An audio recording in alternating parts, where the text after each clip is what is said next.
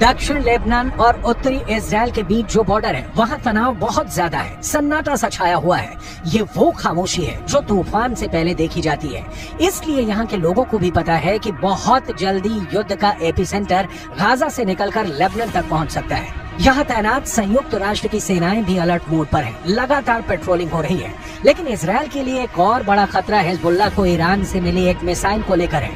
ये है फतह 110 मिसाइल। कहा जा रहा है कि ईरान ये मिसाइल लेबनान पहुंचा चुका है। इसलिए इस मिसाइल की बहुत ही बारीक बातें आपको बताते हैं।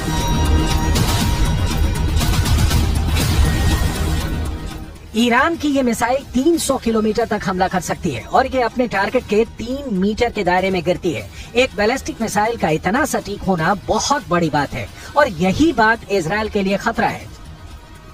दूसरी तरफ इजराइल की सेना ने अपना गोला बारूद तैयार कर लिया है।